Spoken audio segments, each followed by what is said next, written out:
Hi friends, welcome to my channel Vijay Surya's అండి. ఈరోజు serial వచ్చేసి పరమటి సంధ్యారాగం. ఎక్కడ కూడా స్కిప్ చేయకండి. అలాగే మన ఛానల్కి ఎవరైనా కొత్త వాళ్ళు ఎవరైనా వచ్చినట్టయితే ప్లీజ్ అండి సబ్స్క్రైబ్ చేసుకొని పక్కనే ఉన్న బెల్ ఐకాన్ అయితే క్లిక్ చేయండి. అప్పుడే మనం పెట్టే ప్రతి వీడియో అయితే నోటిఫికేషన్లో వెళ్ళడం అయితే జరుగుతుంది. సో అందుకోసం అయితే చిన్న లైక్ అలాగే సబ్స్క్రైబ్ అయితే చేయండి. ఇంకా ఈరోజు వీడియోలో ఏంటి అని అంటే రఘురాము పద్మ అందరూ కూర్చొని హాల్లో కూర్చొని ఉంటారనమాట. కూర్చొని శ్రీను ఇంటర్వ్యూకి అయితే వెళ్ళారు కదా, అది పాస్ అవుతారా ఫెయిల్ అవుతారా అని అందరూ ఆలోచిస్తూ ఉంటే ఇంకా చారు వచ్చేసి మొన్న శనివారం రోజు జరిగిన ఎపిసోడ్లో వచ్చేసి చారు వాళ్ళ నాన్న ఇంటర్వ్యూస్ వెళ్ళి ఆఫీసర్స్కి లంచం 5 లక్షలు ఇచ్చారు కదండి. ఆ 5 లక్షలు ఇవ్వడం ద్వారా శ్రీనుకు ఉద్యోగం వచ్చేస్తుంది అని కాన్ఫిడెన్స్తో చారు ఉంటుందన్నమాట. చారు పద్మ పార్వతి వీళ్ళు ముగ్గురు కాన్ఫిడెన్స్గా ఉంటారు. సో అందుకోసం అయితే వీళ్ళు ఆల్రెడీ రెడీగా అయితే స్వీట్ చేసుకొని పెట్టుకొని ఉంటారు అనమాట. దాని గురించి డిస్కషన్ చేస్తూ ఉంటారు. ఇంకా వెంట అంతలోపే శ్రీను అయితే వచ్చేస్తాడనమాట. శ్రీను వచ్చేస్తే శ్రీనుకి చారు వచ్చేసి బావా వచ్చావా బావా స్వీట్ తిని బావా అని చెప్పేసి అంటూ ఉంటుంది. కానీ శ్రీను ఏంటంటే షాక్ ఇస్తాడనమాట. నాకు ఇంటర్వ్యూ ఫెయిల్ అయ్యాను, నేను జాబ్ రాలేదు నాకు అని చెప్పేసి. ఇంకా చారు వచ్చేసి లేదత్తయ్య బావ మనల్ని అబద్ధం చెప్తున్నాడు, మనకి ఖచ్చితంగా బావకి ఉద్యోగం వచ్చి ఉంటుంది అని అయితే చెప్తుందనమాట చారు. ఇంకా శ్రీను వచ్చేసి అదెలా చెప్తావు నువ్వు అనేసి అయితే అంటూ ఉంటాడనమాట. అంటే లేదు బావ ఖచ్చితంగా నీకే వస్తుంది ఇంటర్వ్యూ కానీ అనేసి అంటుంది. ఇంకా శ్రీను వచ్చేసి అదేదో నీ ఆఫీస్ అయినట్టు నువ్వు ఇంటర్వ్యూ చేసినట్టు చెప్తున్నావే, ఉద్యోగం కన్ఫామ్గా వస్తుందని చెప్పేసి అది ఎలా వస్తుంది అని అంటే ఇంకా చారు వచ్చేసి షాక్లో గురై ఉంటుందన్నమాట. ఇంత డబ్బులు ఇచ్చా కూడా ఎందుకు రాలేదు బావకి అనేసి అయితే షాక్లో ఉంటుంది. పార్వతి అలాగే పద్మ కూడా షాక్లోనే ఉంటారనమాట. కానీ శ్రీని ఏంటంటే నాకు ఇంటర్వ్యూ రాలేదు, ఫెయిల్ అయ్యాను ఇంటర్వ్యూ అనేసి చెప్తుందనమాట. ఇంకా చారు వచ్చేసి లేదు బావ ఖచ్చితంగా నీకు ఈ ఉద్యోగం వచ్చేసి ఉంటుంది అనేసి అయితే అంటుంది. శ్రీను వచ్చేసి ఖచ్చితంగా వస్తుందని నువ్వు ఎలా చెప్తావు అనేసి అయితే ఈ డిస్కషన్ కొంచెం సేపు జరుగుతుంది. ఇంకా అలాగే వచ్చేసి పద్మ కూడా అలాగే అంటుందన్నమాట, స్వీట్ తిను అని. ఇంకా రఘురామ్ వచ్చేసి ఏం పర్వాలేదు, ఉద్యోగం రాకపోయినా ఏం కాదులే, స్వీట్ పెట్టు పద్మ అని చెప్పేసి అయితే రఘురామ్ అంటాడు అనమాట. ఎందుకన్నయ్య స్వీట్ అది ఏంటి రాకపోతే స్వీట్ పెట్టడం ఏంటి అని అంటే ఈ ఉద్యోగం పోతే ఇంకొక ఉద్యోగం కొత్తది ఏదో వస్తుందనే కదా పెట్టు స్వీట్ అని చెప్పేసి రఘురామ్ చెప్పేసి ఇంకా జానకికి వచ్చేసి శ్రీను ఎప్పుడో తిని ఉంటాడు కదా జానకి పోయి శ్రీనుకి ఏదో ఒకటి చేసి పెట్టవచ్చు అని చెప్పేసి ఇంక రఘురామ్ అయితే వెళ్ళిపోతూ ఉంటాడనమాట. ఇంకా అందరూ షాక్లో ఉండిపోతారు, ఎందుకు రాలేదు ఇంకా చారు అయితే చెప్పనవసరం లేదు అలాగే ఉండిపోతుంది.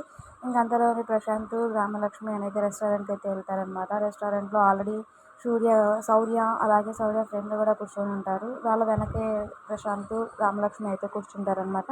కూర్చుంటే ఇంకా ప్రశాంత్ వచ్చేసి రామలక్ష్మి కోసం ఐస్ క్రీమ్ అయితే ఆర్డర్ చేస్తాడు. సో ఐస్ క్రీమ్తో పాటు తేనె కూడా వస్తుందన్నమాట. తేనె అంటే శౌర్యకి ఇష్టం కదా, అదైతే ఈ రామలక్ష్మి అయితే గుర్తు తెచ్చుకుంటుంది. ఇది గుర్తు తెచ్చుకొని తేనె తింటూ ఉంటుందన్నమాట.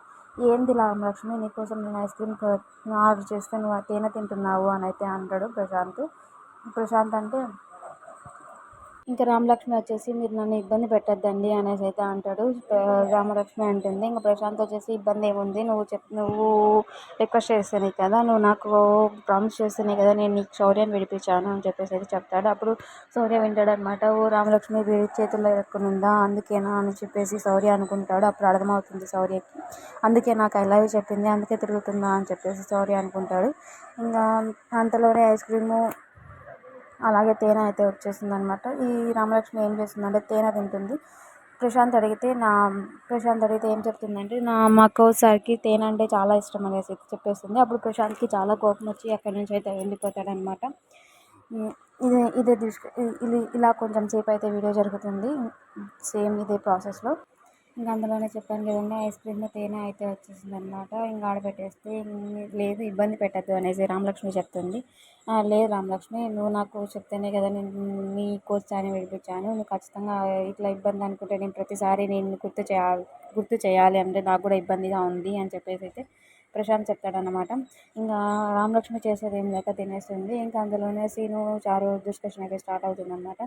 ఈ స్టార్ట్లో ఏమవుతుందని అంటే ఇంకా చారు వచ్చేసి శ్రీనితో గొడవ పెట్టుకోవడానికి ట్రై చేస్తుంది. ఎందుకు రాలేదు బావ నీకు ఉద్యోగం, ఖచ్చితంగా నీకు ఉద్యోగం వస్తుంది, మా ఎందుకు అని అంటే మా నాన్న నీకోసం 5 లక్షలు ఇచ్చాడు, ఖచ్చితంగా ఈ ఉద్యోగం నీకే వస్తుంది అని చెప్పేసి చెప్తుంది. చారు ఇంకా శ్రీను వచ్చేసి అలా ఎలా ఇస్తారు మీరు, ఇస్తే మనం ఇద్దరం సపరేట్ వేరే కాపురం పెట్టేసి వెళ్ళిపోవాలని అయితే సంతోషంగా ఉండడం నీకు ఇష్టం లేదా అనేసి అయితే చారు అడుగుతుంది. శ్రీను వచ్చేసి అందుకే నాకు అప్పుడప్పుడు దొరికే మనశ్శాంతి కూడా దూరం అయిపోతుంది. నీకు ఎప్పుడెప్పుడు దూరంగా నీ నీడని చూస్తేనే నాకు చిరాకుగా ఉంటుంది. అలాంటిది నీతో పాటు కలిసి ఒకే ఇంట్లో ఎలా ఉంటాననుకున్నావు? ఈ ఉద్యోగం వస్తే నీ నుంచి దూరంగా వెళ్ళిపోవాలనే నీ ఉద్యోగము రావాలనుకున్నాను. అంతేగాని నీతో సంతోషంగా ఉండాలని అయితే కాదు అనేది అయితే చెప్తూ ఉంటాడు. అంతలోనే ఆద్య వచ్చేసి ఆద్య ఈ మాటలన్నీ వింటూ ఉంటుందన్నమాట. విని బాధపడుతూ ఉంటుంది. ఇంకా శ్రీను వచ్చేసి నాకైతే ఈ ఉద్యోగం రావడం ఇష్టం లేదు. వస్తే సపరేట్ కాపురం వెళ్ళిపోవాలని అనుకుంటే అవును అంటే లేకపోతే ఏంటి బావ ఇక్కడే ఉండాలనుకుంటున్నావా అనేసి అయితే అంటుంది. ఇది నీ రీజన్ కాదు బావ అని అయితే చెప్తుంది చారు. ఇంకా శ్రీను వచ్చేసి కోపంగా మాట్లాడేసి నాకైతే ఇష్టం లేదు ఈ జాబ్ చేయను, నేను అసలు జాబే చేయను అని చెప్పేసి కోపంగా అయితే వెళ్ళిపోతాడనమాట. ఇంకా చారు వచ్చేసి కోపంలో రగిలిపోతూ ఉంటుంది. బావకు ఉద్యోగం రాలేదు, ఎందుకు రాలేదు, అయినా కూడా బావ ఇలా చేస్తే ఎలా అని చెప్పేసి కోపంలో అయితే ఉండిపోతుందన్నమాట చారు. ఇంకంతలో ప్రశాంత్ వచ్చేసి ప్రశాంత్ ఇతను అందరూ కలిసేసి మందు తాగుతూ ఉంటారనమాట. ప్రశాంత్కి కోపంలో బాధలు అలాగే ఎక్కువగా మందు తాగుతూ ఉంటాడు. ఇంక ఇతను వచ్చేసి ఒక సలహా ఇస్తాడనమాట. మీకు పెళ్ళి కాకపోతేనే కదా రామలక్ష్మి నీ మాట వినదు, పెళ్ళి కాకపోయినా కాబోయే భార్య అనేసి అయితే పక్కన పెట్టేసి నువ్వు శోభనానికి రెడీ అయిపో, ఇలా అయితే రామలక్ష్మి చెప్పిన మాట వింటుంది అనేసి చెప్తాడనమాట. ఇంకా శౌర్య వచ్చేసి రామలక్ష్మి ఇంతకుముందు అన్న మాటలన్నీ గుర్తు తెచ్చుకుంటూ ఉంటాడనమాట. రామలక్ష్మి ఇంకా రామలక్ష్మికి నేను నీ దగ్గరికి రాను, మీ ఇంటి దగ్గరికి రాను, నేను ఇబ్బంది పెట్టను అని చెప్పేసి అయితే శౌర్య చెప్తూ ఉంటాడనమాట. ఇంకా రామలక్ష్మి వచ్చేసి అదే ఆలోచిస్తూ ఉండిపోతుంది. ఆలోచిస్తూ బాల్కనీ ఉంటుంది కదా, వెనక సైడ్ అలా కూర్చొని బాధపడుతూ ఉంటుంది. ఇంకా అది వచ్చేసి బాధపడకు రామలక్ష్మి, ఎందుకు బాధపడడం, బాధని మనం ఇన్వైట్ చేస్తే అలాగే ఉండిపోతుంది బాధ అని చెప్పేసి అయితే అంటుంది. ఇంకా ఆద్య రామలక్ష్మి మాట్లాడుకుంటూ ఉన్నప్పుడు జానకి అయితే అక్కడికి వస్తుందన్నమాట అన్నం తీసుకొని. ఇంకా జానకి ఏంటి రామలక్ష్మి మీరిద్దరు అన్నానికి రాలేదు కదా, నేనే అన్నం తీసుకొచ్చారు రండి పెడతాను అని చెప్పేసి అయితే జానకి అయితే అంటుందన్నమాట. ఇంకా జానకి వాళ్ళిద్దరికీ అన్నం పెట్టడానికి వచ్చి ఇంకా రామలక్ష్మి వచ్చేసి నాకొద్దు అమ్మ, నాకు ఆకలి కాలేదు అని అయితే అంటుంది. ఇంకా జానకి వచ్చేసి ఎందుకు ఆకలి కాదు రామ నీకు ఎందుకు ప్రాబ్లం అయింది, ఏంది సమస్య నీకు చెప్పు అని అయితే అంటుంది. ఇంకా ఆద్య వచ్చేసి పెద్దమ్మ రామలక్ష్మి చెప్పదు, నేను చెప్తానులే పెద్దమ్మ అనేసి అయితే అంటుందన్నమాట. ఓకేనా, థ్యాంక్ యూ ఫర్ వాచింగ్ అండి. వీడియో నచ్చినట్లయితే లైక్ చేయండి, సబ్స్క్రైబ్ చేసుకోండి మోర్ దెన్ వీడియోస్ కోసం. Thank you, bye.